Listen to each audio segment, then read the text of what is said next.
All right, so I'm in here taking my hair down and I'm having a lot of thoughts. So I figure I'd just go ahead and share with y'all and we're going to make sure we use this to our advantage. All right, so let's get this knowledge.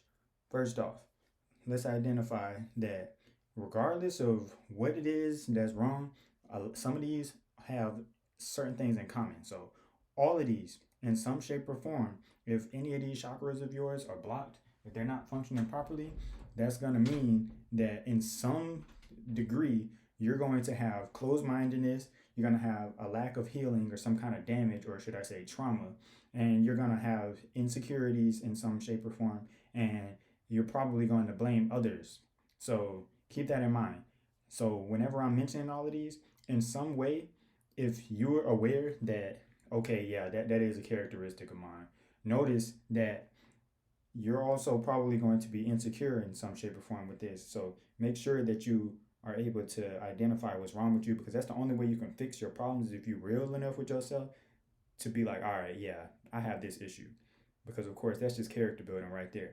And if you don't even have enough self-love to be able to identify your weaknesses, then you don't have a chance in getting all of these chakras aligned. Because I mean, that's just the truth. You can't get help if you don't seek help, and the only way you're going to seek help is if you know you need help.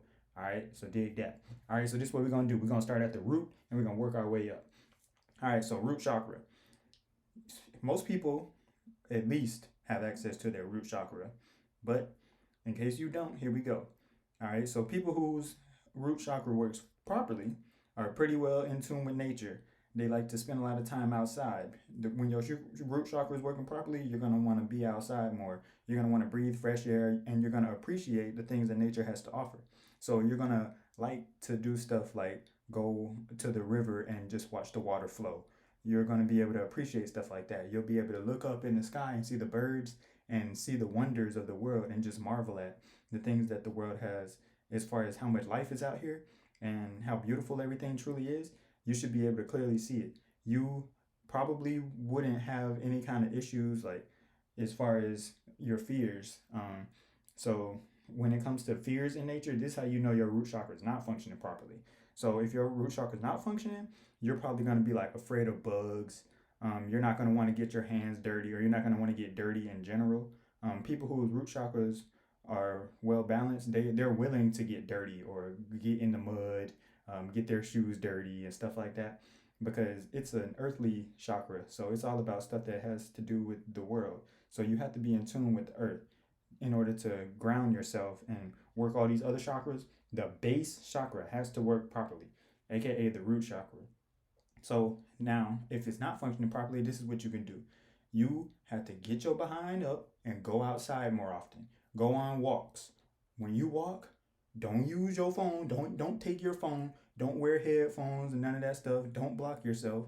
You're gonna have to be fully present. You're gonna have to pay attention to your surroundings. Okay. So the whole thing is being more mindful. So if you're doing this walking, you're gonna all of a sudden start noticing just how many different sounds you hear. You're gonna start hearing a lot more sounds. You're gonna appreciate them. You're gonna start seeing a lot more life forms. You're gonna see birds, bugs, and all that stuff.